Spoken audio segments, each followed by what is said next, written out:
Hi Ron, my name is Matt Williams. I'm a tutor here at Jesus College at the University of Oxford, and I'm delighted to be here with... Rasai. I'm a third year PPist, and I did the foundation year in 2019. Yeah, so I had the great privilege of working with Rasai on the LMH Lady Margaret Hall Foundation Year, and we're here to talk about the new Oxford Foundation Year, which will be for the whole university. It's launching in 2023. You can apply now, and all of the details on how to apply, what you can apply for are in the box below. The shorthand is that you need to be at a UK state school. You'll be assessed for having experienced some significant disadvantage in your life, and we will give you an extra year of tuition to get you up to the level of an Oxford undergraduate, with the assumption that you haven't yet made it to the sort of grade requirements that are typically needed for Oxford. But Rasai, tell me a bit more about your story. What was the first step? When did you think about Oxford? What was going through your mind? It's an odd one. So kind of GCSEs went quite well, surprisingly. The big surprise, like I remember from my mocks in English, I got a 2. It's very bad. So I worked really, really hard. Ended up getting a 7 in the end. So it was, and all the other kind of GCSEs happened to go well. And so it was this kind of first realization. I was like, mad, like I can actually, I can use these and do whatever I want type thing. And the kind of suggestion for Oxford, interestingly enough, came, I think probably in year 10 or 11. And originally I wanted to do acting. This is way before, but I think I've even told you this. I wanted to do acting, and I was a part of something called the Access Group, Access Project, sorry. The lady who was running it was, I was telling her, I'm interested in acting, and then she said, you know what, you could go to Oxford, and they have a really reputable theatre, and you could perform there, do the acting as a kind of side thing, but then get the 10-10 academic experience. And so that was the kind of first seed that was laid. And then kind of continued. The GCSEs went well. At kind of approaching, in year 12, I was like, I can do anything type thing. And so I went to the open day when I was in year 12, and kind of fell in love with Oxford. Awesome. Well, great. But what did friends and family say when you mentioned, do you know what, I'm thinking about maybe applying to Oxford? It was a great. My mum was very supportive. She's always kind of been supportive throughout my whole academic journey, kind of career journey, whatever it is. Right. Just incredibly supportive, which I've really been blessed with that. And kind of friends.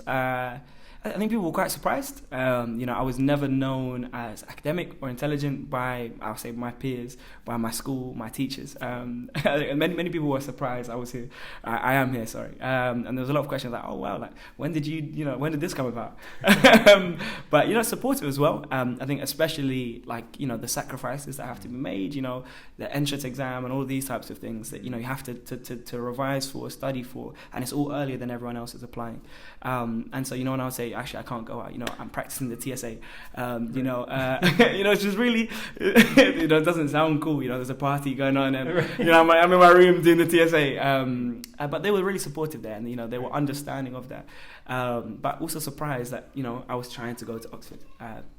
Cool. Well, you may be slightly annoyed to find out that the application for the new foundation year doesn't entail the TSA, and it is a bit later, so the application deadline is January rather than October, so things have changed a little bit, but it's interesting what you say about people didn't necessarily see you as super intelligent when you were at school. And that's a really common story for lots of Oxford students, that they've got enormous potential, but they've not necessarily always performed at the top of their class in school, and that's quite often a bit of a surprise to students. So what about coming to Oxford? So the point of the foundation year is to give you a year's lead in time. Incidentally, it's fully funded in terms of accommodation and student fees, and you get a bursary and things like that. But how did you find it when you were actually here as a student? What were some of your early impressions? It was kind of, there was two aspects of it. I thought, coming here was this incredible validation. That's my honest answer. I felt validated. As I was saying before, no one had really, but besides my mum, but parents tend to say, "Oh no, you're great." It's all parents think their kids are amazing. Sure. And so it was. it was this validation.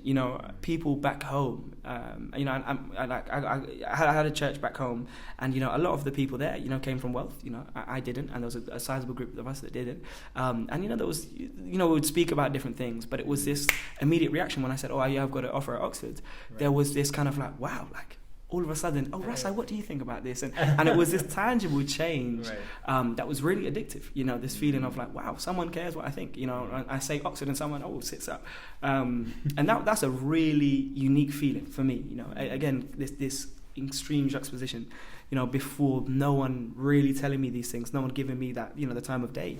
Right. And having that feeling coming here and thinking, I can, I'm on top of it, I'm on top of the world type thing. And people responding to that, making me feel that way. And on the flip side, coming here and feeling quite small. Right. So it was this weird thing. And then people back home kind of expecting this energy to be there, in Oxford, but feeling really small here. And so my attitude on the foundation was wrong, and it's changed now. But kind of, in a loving way, understandable why I came to this, but it was like a, screw everyone type thing, if you're not disadvantaged, I'm not speaking to you. Right. Genuine was my, my take. It wasn't necessarily how I present, I was always kind to everyone, but who I socialize with, it would be like, we have to have a similar life experience. Right. And so, and that made me feel bigger, kind of feeling small, feeling different to everyone else. And, you kind of come to Oxford, and the majority of people feel like this world is normal. They've been told you're special, you're incredible, you're going to do something amazing from a really early stage in life. Mm-hmm. And so they bring that to tutorials, they bring that to conversations, they bring that to the way they carry themselves around college. Yeah. And so that difference for me, that the tutorial system, I've never had a tutorial system, my classes were 32, 33, do you know what I mean? On a good day. And now to have this, one-on-one, two-on-one system, right. Which people are, some of the reputable private schools, they had this, and so that's not new either. So the traditions, the weird subfast, the buildings, none of all of these things which are alien to me were normal to other people. Right. So it kind of did make me feel a little bit small here.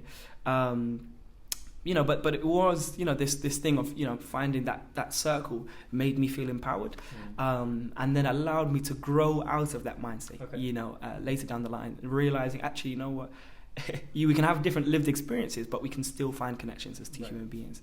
That was my initial one. Great, no, that's really interesting. What about academics? How did you adapt to the changing teaching style you just mentioned, but also the content, the workload, stuff like that? What were some of your early thoughts on that? Gosh, it was a steep climb. Sorry about that. That's okay. Matt was my tutor, so no, but it really was. And I think the visibility was a key difference. Right. You can't hide. In a tutorial where there's two people and one tutor, there's a world expert on whatever you're studying, you cannot hide. There is no, you can lean on your tutor partner, but only so much, because you'll get called out by name and, Rasai, what do you think on this topic?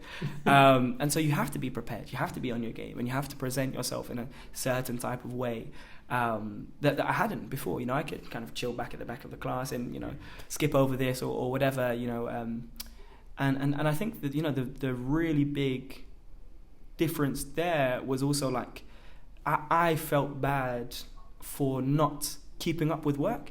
Do you know what I mean? It was very much, it's on you, and it's only you to blame, if you don't keep up, really. And so it's tough. And that was a jump up. This jump up from A levels to university is probably the biggest jump. I think every stage someone say this is the biggest jump you'll go through, but it definitely is. I think especially the Oxford system, loads, really quite high workload, different style as well. And I think for me the big difference is a lot of peers, not just on the foundation year but more widely, have said the difference for kind of essay writing is that there isn't a structure. People ask, well, what's the mark scheme? And then there is a mark scheme, but it's so vague, and it's different in A levels where you have to recite A, B, and C, and you do it in a specific structure, and you get a good grade, and it's really easy to understand, and you're kind of given creative freedom. Read, here's a reading list, choose from the reading list what you want to do, and from that draw your own conclusions and argue it in whichever way you want it. And you can have two people who get a first class with two completely different styles of essays. There are key fundamentals, but two different styles of essays, and so that was really new as well. So kind of adapting, I think maturing to that, to be able to take that on. But yeah. No, fair enough. I mean, it should be noted, it's not just you that had to mature, it was the foundation year as well, right? Because you were a guinea pig, right? You were the first person the first group to do PPE in the foundation year. And so we learnt a lot in that process about, as you say, making it clear what excellent and good work looks like. And that's the process we're still going through and still trying to improve it, so that it is a genuine sort of more gradual step up. But I think it's reasonable to say that it is still quite significant. So is it worth it? 100%. 100%.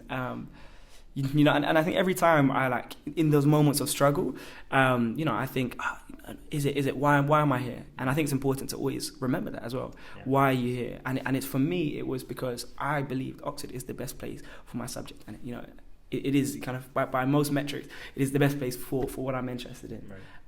And because of that, it comes with challenge.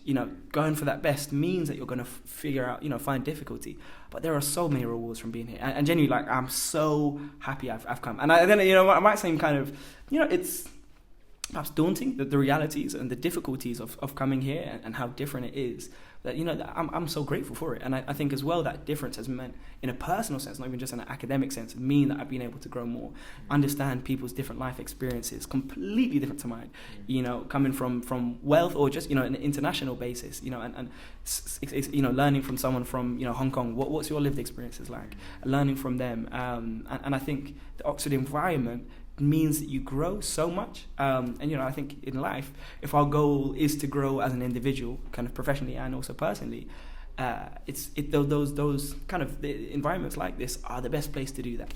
And I think also the opportunities as well. That's not even like a side, that's a big thing. The opportunities here are crazy, and that was one of the best. One of the things that I experienced coming here was like, wow, like, there are so many things I can do. There are so many speakers that are coming in, and who are excited to come in as well. And feel honoured to be invited to come to Oxford.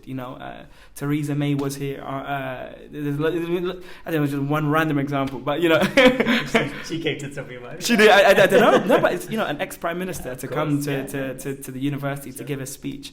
It's crazy. And to be in an audience like that, and to be able to go and to speak to people like this as well, speak to the world's best academics in a field, and different opportunities I've been able to experience as well. Not just meeting people, but things that I've, been able to do from this kind of launch pad has been incredible. Right. So it's massively worth it. Good. Well, I'm glad you said that. I mean, from my perspective, it's been a real honour working with you too. And I've been working in Access for my whole time at Oxford, because I came from a very privileged background, but I recognised that privilege meant I didn't fully deserve the things that I was given an opportunity to have, and I wanted those opportunities to be more widely accessible. Talent is everywhere. You're an incredibly talented person, and historically just wouldn't have had a look in at a university like this, which is just devastating. So I'm so glad to be working on the foundation year, so glad that you came along. And thank you so much for everything and for this conversation. Thank you so much. Cheers.